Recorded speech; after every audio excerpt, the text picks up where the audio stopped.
ladies and gentlemen, this is lesson 7.5. We're talking about using the tangent ratio, which is the first of our three trigonometric ratios we will be using. And to first of all define a trigonometric ratio, we're talking about the ratio of the lengths of two sides of a right triangle. Whether those two sides are legs, or a leg and a hypotenuse, or what have you, it's the ratio we're comparing. And as you saw in the activity we did in class, if you're in the honors class, you saw that the reason why this ratio is the same, as long as the angles are the same, is because all these triangles are similar, so that they will all be proportional. But I'm digressing. Let's move on to specifically our tangent ratio, which is, excuse me, the length of the leg opposite of the angle over the length of the leg adjacent to the angle. So here in this particular example, we have a triangle with vertices A, B, and C, and we're talking about the tangent of angle A. This angle here. So angle A is kind of like our viewpoint. It's our point of reference. So the tangent ratio with regard to angle A is the opposite leg over the adjacent leg. So it would be BC over AC. And that's what we have here. So that's in a nutshell the tangent ratio. As an abbreviated form, you could say the tangent of A is equal to the opposite leg over the adjacent leg. It's a nice abbreviated way to put it. So let's do a few examples involving the tangent, and this should be a pretty short video since it's very straightforward. The first is find the tangent with regard to angle S and the tangent with regard to angle R. Write each answer as a fraction and as a decimal, rounded to 4 places. In trigonometry, you always round to 4 decimal places. So the tangent of angle S, well, we know the tangent is the opposite over the adjacent, and they're both legs. So with regard to angle S here, we know we're not going to use the hypotenuse. We're just using opposite and adjacent. So the side that is opposite of S, or across from it, is 80. And the side that is adjacent or next to S is 18. So 80 over 18 is our fraction form of the tangent of angle S.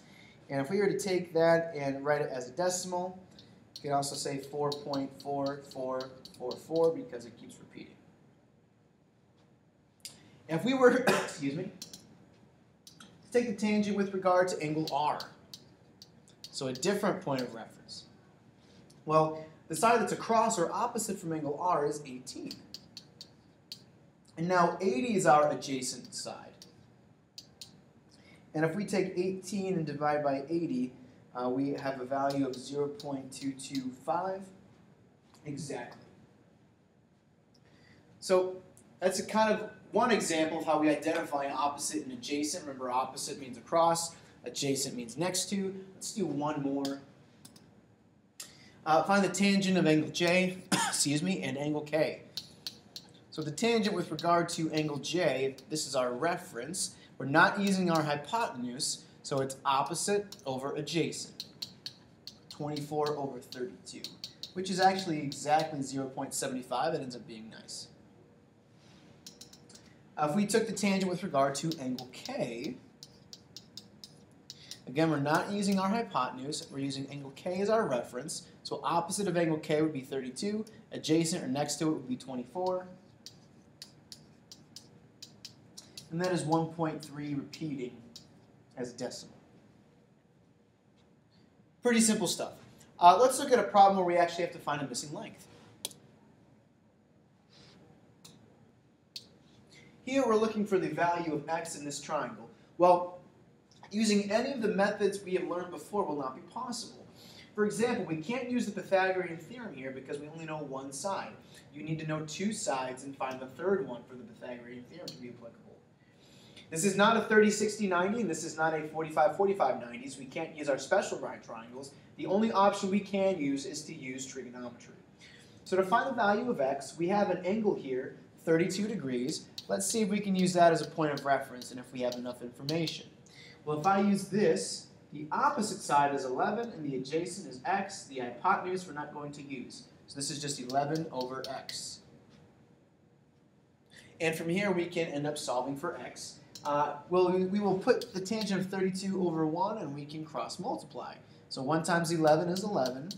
And then the tangent of 32 times x, I just write as tangent of 32 and x. And to get x by itself, I can divide both sides by the tangent of 32, and I treat that as just a single term because it's actually a decimal of some sort. So these cancel and x equals, now I can divide these. I usually divide the tangent of 32 at the end, so I don't round it at the beginning, because if you round at the beginning of your order of operations or your solving process, then your answer at the end might be a little bit off. So I always round at the very end. So I just type directly in my calculator 11 divided by tangent of 32, and I end up with 17.6037 when I round it. Now, a couple things I would like to point out. One is that this answer makes sense in the context of my problem. My shorter of my two legs is 11, so the longer of my two legs should be slightly larger than 11, which 17 is. If you got a negative number, you did something wrong. If you got a number smaller than 11, you did something wrong. So your answer should make sense in the context of the question. The second thing I'd like to note is that we also had a different way we could have solved this. It's a bit more involved, but if we know this is 32 and that this is 90, this up here should be 58 degrees. They're all to add to 180. So we could actually take the tangent of 58, and that's going to be x over 11. And again, we'll cross multiply, and we'll have x equals the tangent of 58 times 11. And if I pop that in my calculator here, so tangent of 58 times 11, what do you know? I end up with 17.6037. So it's a bit more involved. Why would you want to do it, you may ask? Because it takes longer to find the missing angle there. It's not so much that you'd want to do it, but I want to show you that it's possible and get you to wrap your mind around the different possibilities with tangent, because then we're going to look at different possibilities with sine and cosine, and eventually you will have to decide for what is the best route to take. Let's do one more example like this before we wrap up the video.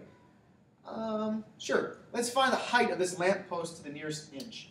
And this is a nice life application because usually trig is a great tool to use when you're trying to measure something indirectly. So you're not trying to directly take a tape measure and measure this height, but you're measuring it indirectly from a certain length that you already know and an angle, which we will hopefully be able to do, if not outside, then some version of it this week. So if I'm using 70 as my reference and I'm using the tangent, let's see if I have enough information. Well, I'm not using my hypotenuse over here, but h is opposite and 40 is adjacent, so this is h over 40. So I do have enough information. I can place this over 1 and cross multiply, so 1 times h is h, and then I have the tangent of 70 degrees times 40.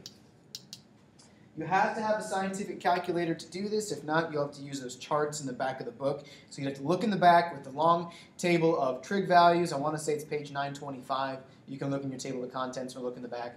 And you'd have to calculate, look at the table to get this value instead of using a calculator. Using a calculator is much quicker, and you can use it on a test where you cannot use the table on a test. So this value is 109.8991. And that's in inches. So no, this is not 109 feet. This is about 109 inches. And yes, you could divide that by 12 and see that it's a little bit over 9 feet tall, but the answers say, the directions say to leave it in inches, to the nearest inch. Since it says nearest inch, we can simply round this up to 110 inches, and that's our final answer. Hope this video is a little bit helpful. If you have any questions, please email me or see me before or after school. Looking forward to doing sine and cosine soon.